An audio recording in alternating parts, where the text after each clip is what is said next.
Here we are. Welcome back. Welcome back. Episode Woo! 4. No, episode 5 is Five. We Episode. don't count the quickie, right? Okay, full Or episode. do quickies count? Do people count a quickie as one? I guess so. It could be counted as one. Episode 4 or 5, maybe. 4/5.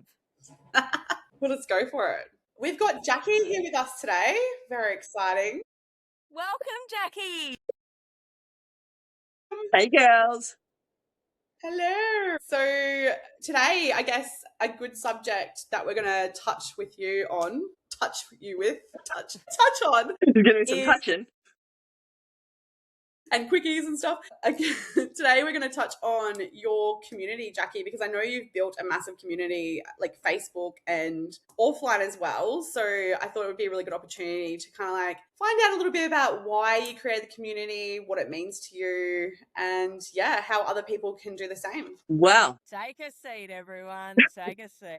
So, it's going back like 9 or 10 years now. Yeah, I was stuck at home with my second child, so I was kind of climbing the walls a bit and didn't want to like join a mum's group because they're quite cliquey and what have you. But I was like, why are there no, I guess, communities around here like for women and not just mums, right? Because we're more than mums, and I think a lot of women kind of pigeonhole themselves into like this identity as a mum.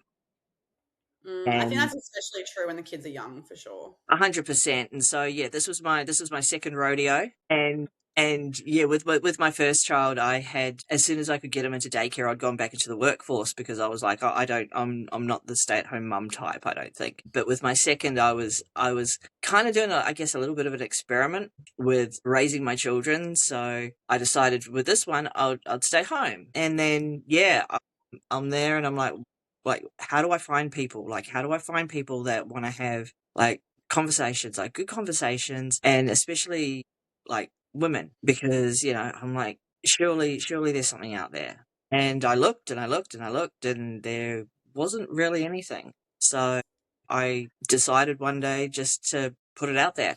I posted a couple of posts in various Facebook groups about if there would be anyone interested in a group for women that centered around like personal and spiritual development, because that's kind of my jam. Like I love personal development, as you guys know. Don't we all? And I'm also, I like having sort of, I guess, conversations about people's beliefs and their belief systems. And it wasn't so much like a religious thing. It's more like hey, what do you believe in? And also I am a pagan. I have been, I guess, a practicing pagan for about a long time. Let's just put it that way. And A whole other I was podcast, actually, by the way. well, I was actually raised Roman. I was raised Roman Catholic, so you can imagine how that went down. Anyway, you've got questions? Yeah. Well, I mean, you can ask your questions. Just quickly, though, so I don't actually know what pagan means. So you've got pagan, you've got Wiccan, you've got witch, and I guess depending on if you want to put labels on it, you've got the I guess they're all earth-based, I guess, belief systems. So, as I said, when I was growing up, I was raised Roman Catholic. I went to a Roman Catholic primary school. Had to go to church every Wednesday and every Sunday. Had to go to church before we could open our Christmas presents. Had to go to church before we could eat our Easter eggs. And my nana was very, very devout in that religion. And as I got older and sort of started asking questions, it kind of didn't sit right with me, and I actually ended up getting kicked out of Bible study classes for asking too many questions. Oh, naughty. Yeah. You would have been straight out the door. Look, mate. I was asked to, like, please do not come back was essentially what I was told. But I mean, like, I'm there going, well, like, I was really big into dinosaurs, and I wanted to know what happened to the dinosaurs, because in the Bible, Noah saved all the dinosaurs. Well, he saved, one of every species, but he's just like, where's the dinosaurs in that? Why were they not saved? And they couldn't answer that question. And then I think at the time too, I was really into biology and sort of genetics and following stuff that was going on with all of that. And around that time, they had been tracking DNA, human DNA, and where it all came from, sort of thing, or like, you know, common ancestors and whatnot. And I think this particular paper that I'd read was talking about that everyone had come out of Africa, that we all have a common ancestor in Africa. And so I may have gone back to one of my Bible study classes and sort of inquired as to why, if this was the case, and this is what the researchers had found, how come Adam and Eve weren't black? And also a lot of the iconography in like the Roman Catholic faith, Jesus is portrayed as a blonde-haired, blue-eyed man. When he was actually born in Jerusalem, which is a Middle Eastern country, he should have had brown hair and brown eyes and dark skin. So you can kind of see why I got kicked out. She's asking too many questions. Get her out of here. Yep, too many questions that couldn't be answered. So yeah, and from that, I guess I just went on a journey to I guess not be so, I guess, ignorant. So my best friend growing up, she was actually a Jehovah's Witness, and they have a totally different belief system to Roman Catholics. Like, they don't believe in birthdays or Christmas or anything like that. So she wasn't getting birthday presents or Easter eggs or Christmas presents or anything like that. And I'm like, how come I get these things, but my friend over here doesn't? And, you know, again, more questions. And going through sort of high school and all of that too, I came across people that were born again Christians. I sort of delved a bit into Buddhism, Taoism, you know, anything that I could kind of get my hands on. I was actually wanting to study theology when I went to university, but I digressed. So after a lot of, I guess, searching or what have you, after a lot of questions, I guess I discovered what's known as paganism, and that was the one that resonated with me the most in terms of, I guess, the belief systems within there. A lot of it's earth-based religion, so a lot of it is about sort of looking after the planet, and the main tenet of this particular belief system is, and it harm none, do what you will. So it's essentially, you know, don't be a dick. To sum it up. To sum it up, Yep. don't be a dick. Look after yourself. Look after the planet. And that's where I've sort of been with my belief system. And of course, there's a lot of other stuff that goes into it. There's that it's a belief in multiple gods as opposed to one god. There's, I guess, everything to do with earth and nature and whatnot. You know, the trees talk to you. You can hear messages in the wind, etc. Blah blah blah. So yeah, it can get quite in depth. I did a course with a group during COVID actually, and that was really good, and it sort of, I guess, what's the word? Sort of cemented everything for me. It was like a 12-week course, I guess you could call it, learning group something, and it was. But we're all there's many branches of it. You can delve into like tarot, astrology. Okay. Yeah, all manner of things. Yeah. Okay. No, I appreciate that. I appreciate that explanation because I didn't know anything. I didn't know anything, and you know a little bit. Yeah, that's right. Knowledge is power. Knowledge is power. It is. So I guess, but it's more like, for me, it's more like it's a spiritual thing rather than religious. So yeah, when people sort of ask me, I guess it's like, well, I had that religious background, and it didn't sit well with me, and so I identify as someone with a spiritual belief system rather than a religious one. Yeah, I love that. Yeah. And would have tied into how you went about finding that community when you were putting all that out there. You weren't looking for other pagans. You were just looking for other people who were interested in spirituality and community at that point. At that point, yeah, 100%. And so I put it out there, and I actually got kicked out of a fair few groups for promoting a group within a group, because I was just like, I guess I just put it out there. If there was anyone, looking to connect for, basically coffee and connection was what it started off as. And so I just going for it, created like a Facebook group, started getting people inside of that Facebook group, created events because I was like, it's not just going to be an online thing. Like I wanted, like majority of my members, and I've got about 640. Yeah, majority of them are actually here in Brisbane, in Queensland. So I've got maybe 100 members scattered throughout Australia and New Zealand. But yeah, large majority of the members are actually local women. Real. Yep. And so how did you balance, like, obviously you did in-person events because I attended a few of them, so, and they were amazing. Excuse me. Yeah, so it used to be like a coffee circle. It used to be like, was it once a month or once a fortnight for a while? Yeah. So when I was first, I guess, figuring out how to go about it, the name of the group was called Soul Coffee Circle, and I was kind of toying around with like, what does soul mean? And one of the things I came up with was seekers of universal love, or state of unconditional love, or it was like trying to find some sort of like, I guess, thing for it, and it just ended up just being Soul Circle because a lot of the things that I've read about women in community is like, we sit in a circle, right? And we share stories. Women are, I guess, the storytellers. They're also the ones that hold knowledge.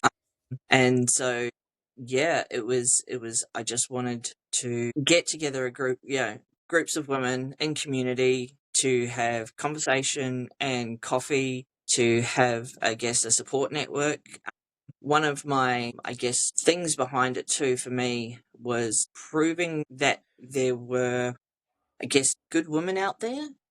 Yeah, okay. I was, I guess, the target of bullying at school, and so one of my big things, I guess, one of the stories that I sort of carried with me was that women aren't to be trusted, or that I've had everything from, I guess, friends turn on me to being bullied. And so I didn't really I actually had more male friends than I had female friends. So that was part of it too. Is just like I wanted to get around more women just to, I guess, maybe prove to myself that, not all women were catty and bitchy and backstabby. And what I discovered was that actually that is the case. Like I think I've only had to, sorry, the opposite. The opposite was, I'm like, not all women are catty and bitchy and backstabby. I've actually only had to. Yeah. Yeah, in the time that I've had the group, I've only had to, I guess, kick out. Like I can count on one hand the amount of the women that I've had to kick out. Wow. Yeah. That's pretty good, really. Yeah.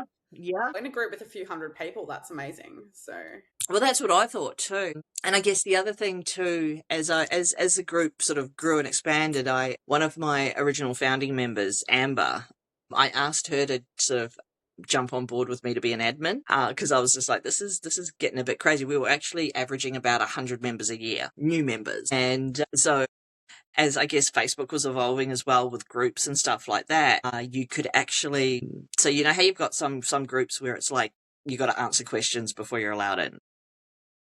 And so I was vetting everyone. So, there were men that tried to get in. I got, no, you get deleted. Sorry. But yeah, we had, I guess, a bit of a vetting process. And the way that we were getting, I guess, a lot of our members was Amber's a tarot reader and a kinesiologist. Well, she is a kinesiologist now, but she had quite a substantial YouTube channel. And we were both really active on Facebook. So we'd be in and out of groups and what have you. And every time we saw a post where a woman was like, oh, look, I'm new to the area and like I need to make some friends, or like, how does one go about making friends at the age of 30 or like whatever. So every time we saw posts that had anything to do with people wanting to meet people or people wanting friends, we're jumping in there. We're like, hey, like, here's this group, it's Soul Coffee Circle, and we drop the link and just basically go hard like that. And yeah, so we grew the group that way. Just, I guess, shameless self-promotion, they call it. Yeah, of course. Of course. And yeah, but we ended up with, it was probably about 8 founding members or thereabouts. And they've been, part of the group since the beginning. And over time, so started, running events. And they were monthly. And then, I'd put polls in the group and be like, hey, would you like to meet up more? And, what days, what times, all that sort of stuff. And so there was a lot of, I guess, trial and error around what days were suitable for, the maximum amount of people who wanted to come to be able to come. Then there was the logistics of finding somewhere for us to meet up that was child friendly, because a lot of us had children in tow, even though we're like, this is not a mum's group, but we've got to bring our kids if we want to, interact with other humans. And so there were 2 cafes that I was kind of alternating between to have the circles at. And then one of the cafes shut down, and so we just ended up basically basing ourselves at a cafe called Jungle Beans, and they had bouncy castles and they had animals and like all this stuff to keep the kids entertained while we sat there and had our coffee and our chats. I love this. Yeah. And then, we were doing that for a few years, and then COVID happened and this whole thing with social distancing. And so I ended up taking it online and doing Zooms instead. So we'd have a Zoom coffee circle, and it wasn't the same. Like it just it lost that little bit of connection, but it was good to keep the momentum going, while we couldn't meet up or, be out in public. It was good to keep those connections going and keep the community going. And then when everything sort of opened back up again, there is actually a photo in the group, because that was one of the other things that I did too, is that every circle, every meeting, I'd take a group photo at the end.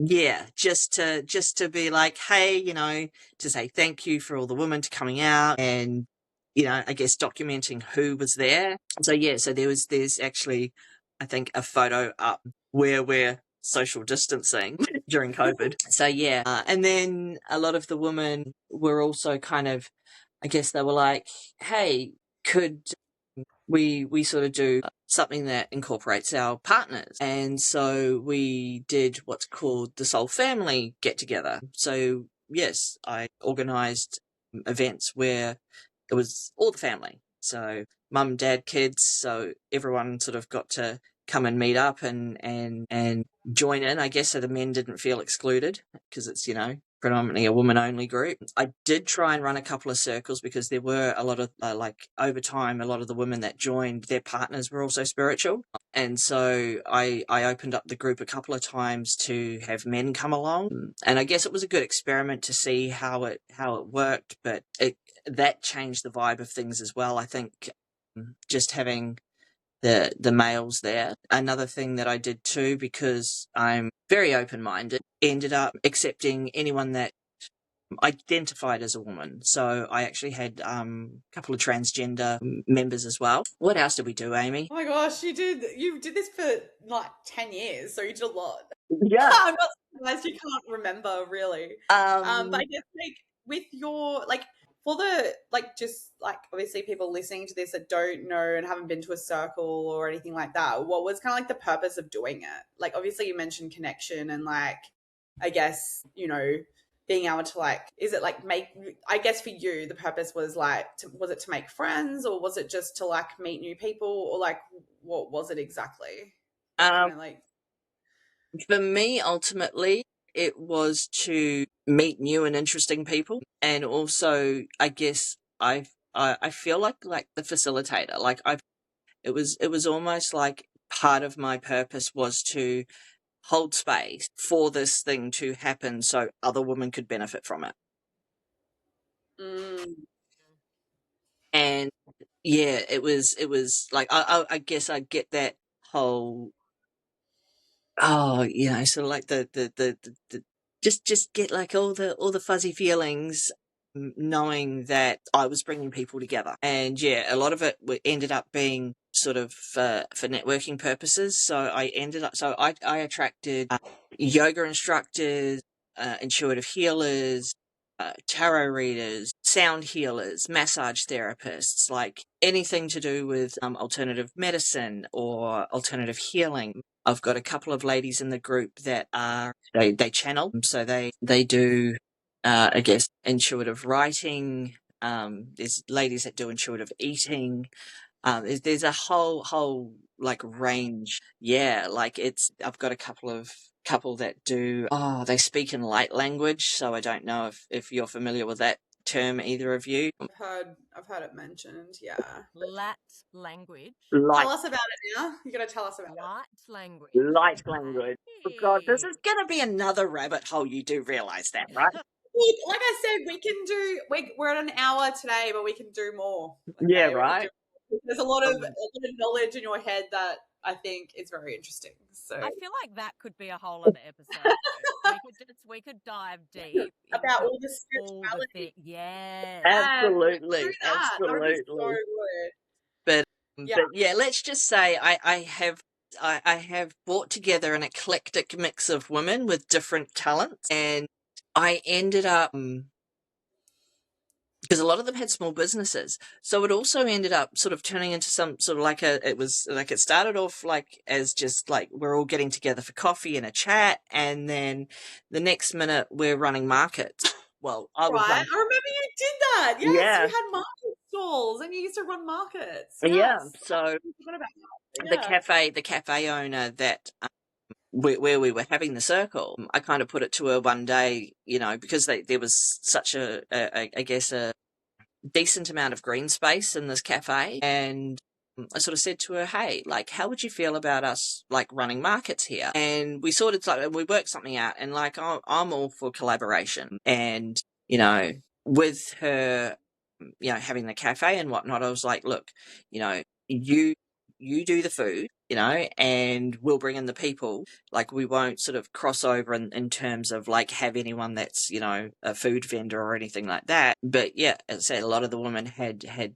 businesses of a spiritual nature, or just, handmade businesses. Because that was something else that I had sort of fired up while I was a stay-at-home mum, was a small handmade business. And so I ended up, putting together markets, and we'd have a market once a month where I was only charging the amount of what it was going to cost for the cafe owner to have her insurance, because her insurance would go up on those days where we'd run markets. So I was only sort of charging the women like $10 for a stall fee, just to cover the expenses that was going to affect the cafe owner, and any profit that anyone took was theirs, obviously. And the only profit that I sort of took from it was anything that I sold out of my little market stall as well. So, but yeah, we'd like, I was making flyers and posters, and we had signs out on the side of the road and whatnot, and we were drawing in people for the market. And as a byproduct, the cafe was getting, word of mouth was getting around about the cafe. And so, yeah, everyone ended up winning. That's so good. And you just risk it for the biscuit, man. You just went, I'm starting a community, we're doing markets, we're doing coffee circles, we're doing online stuff. You just like felt into that vibe. But I know at the moment you kind of like, you did put a bit of a hiatus on the meetups and that sort of thing. As soon as I moved close by, everyone, just so you know, like I literally moved. Interesting. I used to have to drive Interesting.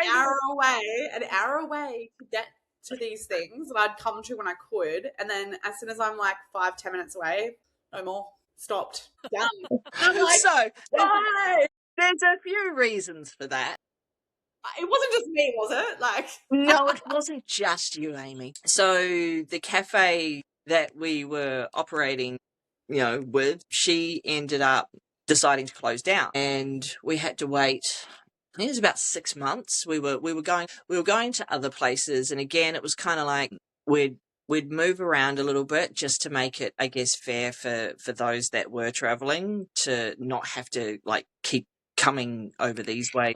Because ultimately, what I was trying to do, we actually ended up having one of our members move away to Mackay, and she started a soul circle in Mackay. So that was, I guess, yeah. So that was one of my bigger, I guess, goals for the group, was to actually have branches of Soul Circle throughout Australia and New too Zealand. late to do that. It's not too late. Oh yeah, no, I know. Like, it's still a work in progress.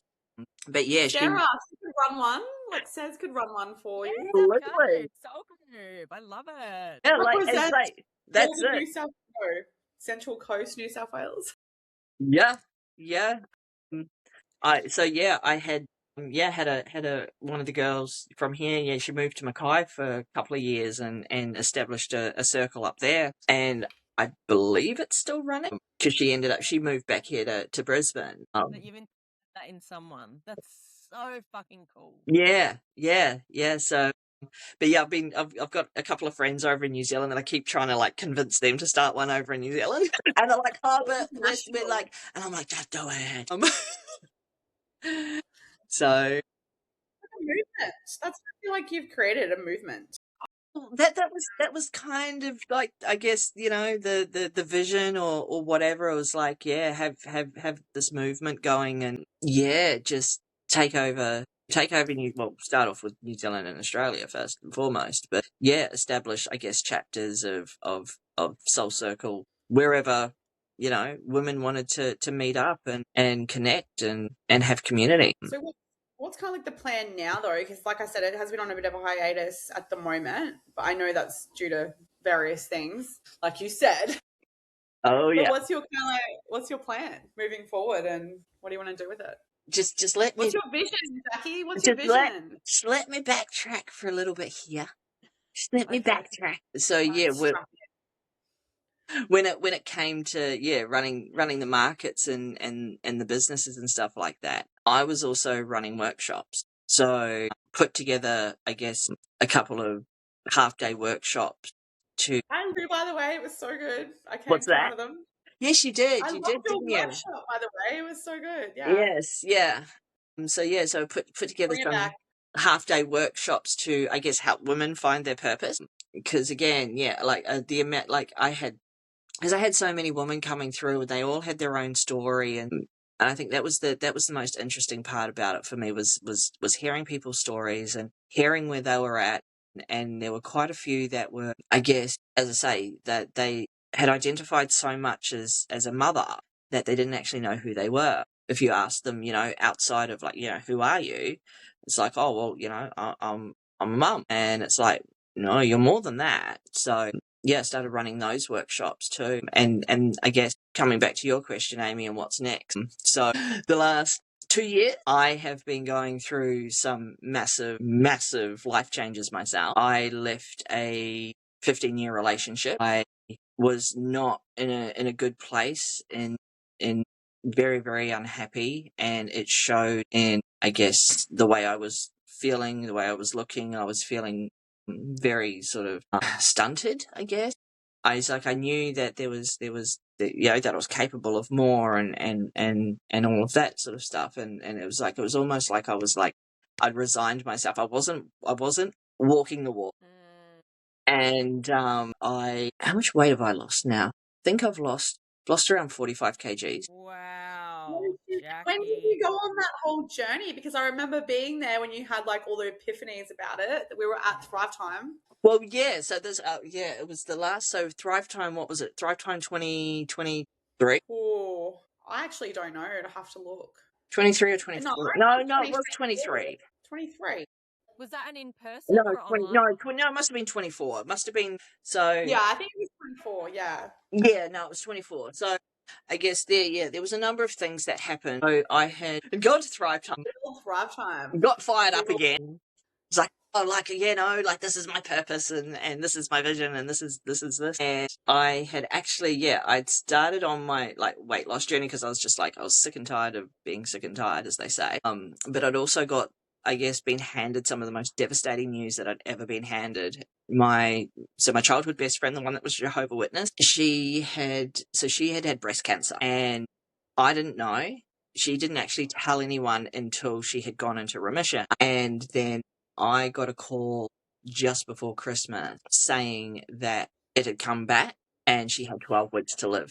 And I was stuck over here in Australia. Like, I couldn't travel at the time, just due to restraints, financial and whatnot. But yeah, I had to watch my best friend go through her final months from this side of over here. 3 hours, like it's like what, a 3 hour plane ride from Australia to New Zealand. But yeah, it felt like I was over the other side of the world. And so that was a bit of a wake up call for me because she was documenting her journey on Instagram. Oh, Yeah, so going through everything and through chemo, like, because they were still trying to treat her, and she's losing her hair, and she a lot of her children are around the same age as my children. And anyway, she eventually succumbed to the disease, but not before marrying her childhood sweetheart.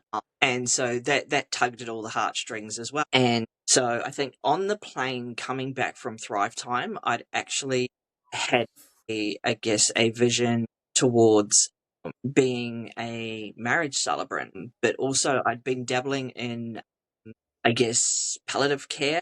Now, Says, have you heard of the term death doula? I was just about to say, I remember you posting on Facebook when you were looking into all this. I still remember. I think I messaged you. Mm. Like, Mhm. what the fuck? Yeah. But that was a real interesting one for me because I thought, I love that there is like something that everyone's drawn to. Yeah. Like when you were telling me about it, I was like, there's no way that I could ever go down that road, but I love that that would be for you. Yeah. Yeah. And so when I was watching my friend's journey, and it was like, well, like how many other people are out there that are like, I guess being handed a life-limiting condition, terminal diagnosis, whatever you want to call it, and not only, do they need the support going through that, but, some of them want to get married before they pass away. And so I'm kind of like sitting in this, I guess, in between thing of like, hey, I want to be a marriage celebrant and I want to be I guess, I'm not a funeral director, but like, yeah, just being in that whole sort of birth, death cycle with marriages sitting in there, right? And so when she had passed away, I've just been sort of, I guess, fluctuating in and out. Like last year being like the year of the snake too. Like I was shedding so many different beliefs and identities and whatnot. And so, yeah, with my group and everything, it's like, well, like it's no longer Soul Circle anymore. Obviously, I've grown and evolved. So I guess the direction that I'm taking my group needs to evolve as well. And I didn't quite have a full blown, I guess, breakdown. It was pretty close. Almost. Almost. Not some days. But yeah, I ended up rebranding all my business, like all my little business ventures that I have. So I had Buggerfly Creations, which was my crafting business, and that's been rebranded to Misaligned Creation. Soul Circle's been rebranded to the Misaligned Path, and I have another, I guess, this upcoming brewing business idea around births, deaths, and marriages, I guess, called Misaligned Connection. So I guess I'm sitting in this as I've just come out of hibernation, but yeah, been in this bear climbing out of the cave, being like, next. Yeah, Where's my next? Been in like this 2 year, like I guess, soup of what the hell. I feel like I feel that as well, as like it's interesting because like people that are on, I'm not saying you and I have similar energy, but I feel like people that are like I don't know, it's just like you and I tend to like, I don't know, have similar shit going on sometimes in our lives, but different, but similar energy, I guess, is my point. Yes. But I feel like the same thing. Like I feel like the last 2 years it's been like more like hibernation and like kind of like shedding all those things and like figuring out like, your vision and like what you actually want and all that sort of stuff. But anyway, sorry to hijack what you were saying. No, that's completely fine. But yeah, when I did Thrive Time, yes, my purpose is to be a light in dark places. That was what came out. Yeah, That's juicy. I know, right? And I guess given, we could do numerous podcasts on my life. Oh goodness me! Like a 10-part series. Yeah, right. These are the days of our life. So, yeah, part of what's been going on for me is reaching that age of slowing down, figuratively speaking, in woman time. I've been, I guess, deep diving into women's health and getting quite angry and annoyed at the medical establishment when it comes to women's health. So it's like a 20-part series. Yeah. Oh, you guys will have a lot to talk about with that. I'll listen next time. Yeah. But essentially, like, I think one of the things that I found too with the women that I attracted, because you say your vibe attracts your tribe, right? Yeah, a lot of the women that, yeah, as I say, they've got interesting stories. They do interesting things.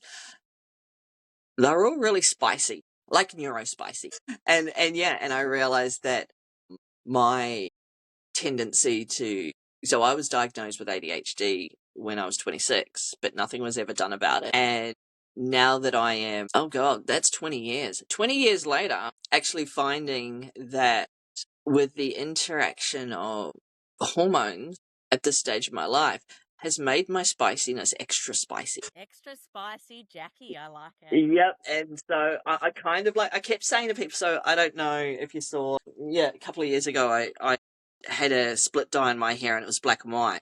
It was like the Cruella de Vil. And yeah, I'm like, yeah, no, I'm in my villain era. I am totally in my villain era right now, right?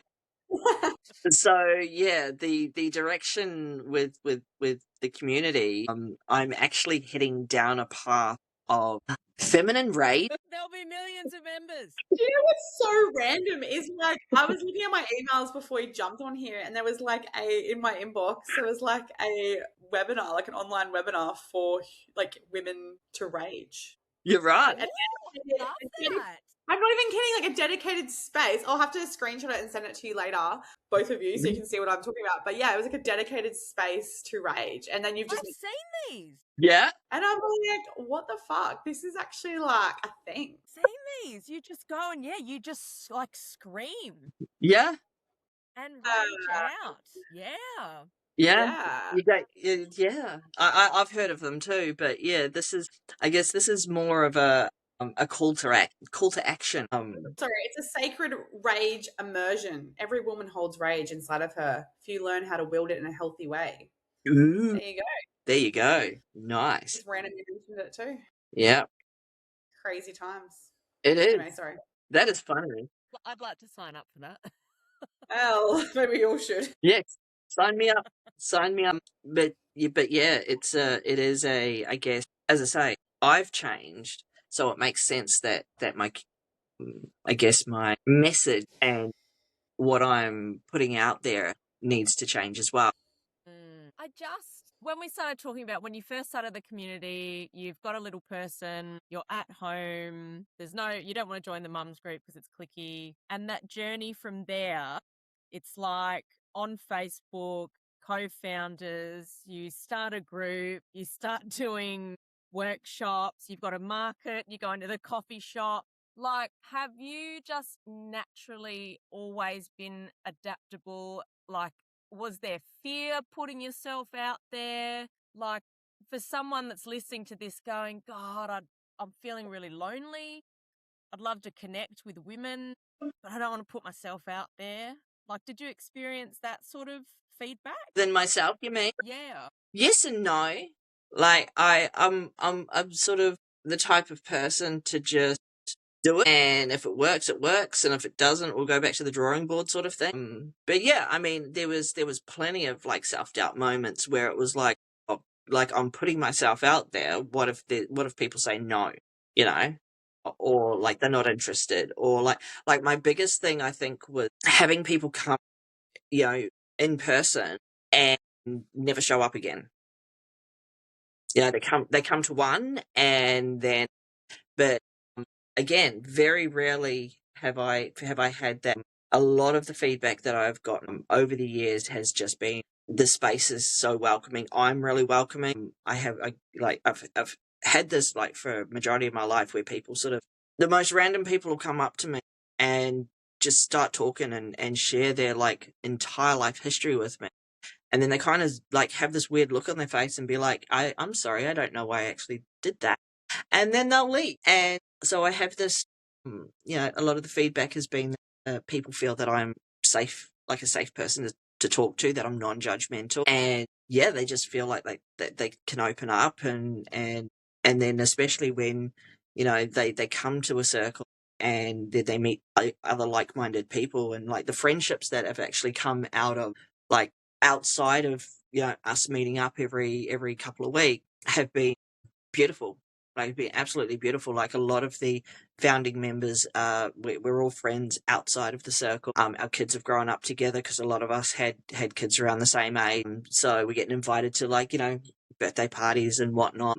We had one member, she was first time mum, and her child was attacked by the family dog, and she was like, if she was like, if she said she didn't have the circle, if she didn't have the woman in the circle, she didn't know what she would have done. She, like, because she was blaming herself, obviously, and all of that sort of stuff. And we just all rallied around her, and we were like, look, no, it's, it's not you. It was not your fault. You're not to blame.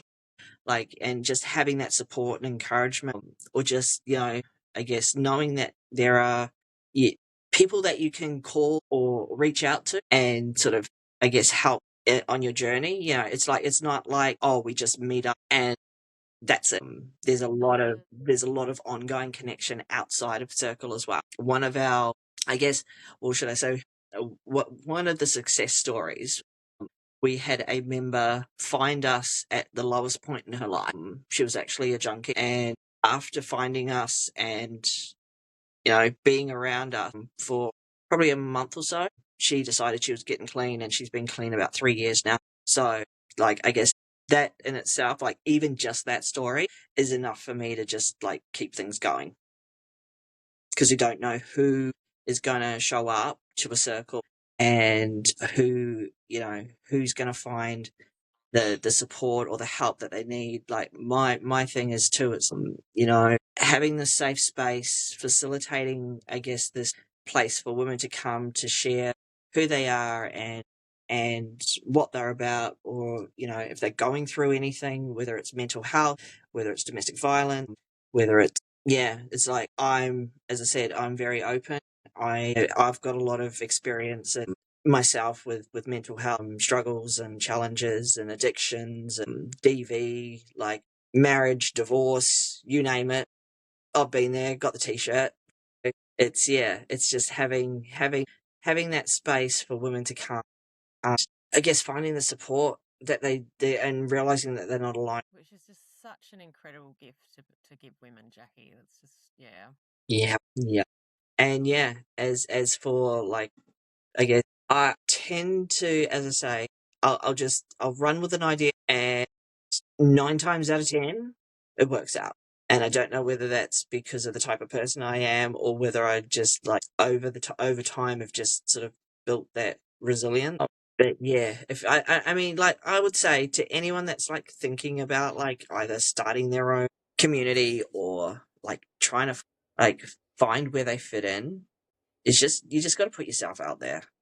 There's no other way to go about it. You just got to risk it for the biscuit. Risk it for the biscuit. And I think the fact that you're like, you'll just like, you know that failure is just part of the process. Like, some things will work, some things won't, but you just accept. Like, I feel like this is something I know about you, Jackie, is you just accept that failure may be part of the process, but you're willing to do it anyway. 100%. What's the what was it? The first attempt in learning? Isn't that what fail stands for? First attempt in learning. yes. Ooh, I like the little acronyms. But Yeah. yes. Yeah. But yeah, and I mean, there's been plenty of times where I've failed and sort of fallen on my face and looked like a complete wally. But at the end of the day, it's like, if you, like, I think the regret of not doing something is my I guess the thing that sits in the back of my mind. Is like, how much am I going to regret not doing this thing? Yeah. And I totally agree with that, because I feel like the time and energy and space you take up thinking about doing something or regretting not doing it is, like, actually as much energy as it would take to do it, really. Yep, 100%. It's just different. Yep. Yeah. I think the biggest I guess, I would rather do it and not have the regret. I think that's the biggest thing, though, that stops people from doing really anything in their life, is just having that fear of, like, it's not going to work out. Or, like, even having the fear that if it does work out, what does that look like? It's just the unknown, I think, that most people are really afraid of. I think the Whereas, one thing for me, like that, there's a book, it's called Top 5 Regrets of the Dying. And this was part of, I guess, the recommended reading when I was doing the Death Doula course. And yeah, the number one regret, if I remember correctly, is living the life that others expect you to instead of living the life that you want. Yeah, gets you in the feels. I think we should leave it at that, man. Leave everyone with that last thought. Can you just say it again? Just in case someone's listening and then they're like, "Oh, what was that again?" That's what You know what? It's actually gone out of my head. And that's a normal thing too, because like I'll be chatting away to people and then they'll be like, "Can you repeat what you just said?" And I'm like, "Can we?" Bitch, it's gone. If you weren't paying attention. That's it. Just rewind, everyone. Just rewind. Yep. I don't know. Some things just come out my mouth, and I have no idea where they come from. So sorry. That's fine. I can appreciate that quality about you, Jackie. Yeah. I really can. I'm actually surprised you didn't introduce me as you would have, like, you know, Jackie the Eyes Crayford. Correct, because I feel like we've touched on Thrive Time and no one's going to know what Thrive Time is, but we'll have to talk about that. We'll leave that on a cliffhanger. We'll talk about that another day. Okay, next episode. Because we made it to an hour and we didn't go. I feel like we touched on the subject that we were going to talk about, like, as in, went pretty deep on communities. And I feel like we did well keeping it to an hour. Yeah, good job. Good job, team. But I definitely want to get you back on, Jackie, because I'd love to speak to you about, and I'm sure Sez would too, like find out about all these different spiritual words and names and things and powers or healing or whatever you want to call it that's out there. Because I feel like that will be a really interesting topic because not everyone knows about that. No, and I have added an extra layer to that too, but I guess we'll keep that for we'll keep that for another time. Let's just say it's to do with human behavior, and yeah, just leave it at that. You know, another topic I'd really love to get you on here to talk about, which just came to me then, was the 7 deadly sins, because I feel like that's totally up your alley. Well, I did create a program called Sin Shards and Shadow, so I know. I did it. Creator. Human design, you'd be the, like, whatever the creator is, I feel like that's you. I just look at you and go, what's your human design? I sent it to you the other night. Did you? Yeah. I sent you the screenshot of my chart. Amy, busted. You sent me a few things since the other night, so I'm going to scroll. Go have a look in your messages. Are you sure you sent it to me? Yep. All right, let's wrap this up. Yeah, let's wrap this up. We'll talk about this in the next one. Thanks so much, Jackie. Well, thank you for having me. Sharing your journey. I still got so many questions for you. Well, that's what I said to Amy. I was like, is this going to be like, are there going to be questions? Are we just going to wing it? And she's like, oh, we'll just wing it. And then I'm like, there's going to be questions. There will be more questions. When you wing it, there's always a follow-up question, I think, as you go. But yes, we look forward to having you on next time. And thank you so much. Thank you. Peace out, everyone. Bye. Rest for the best.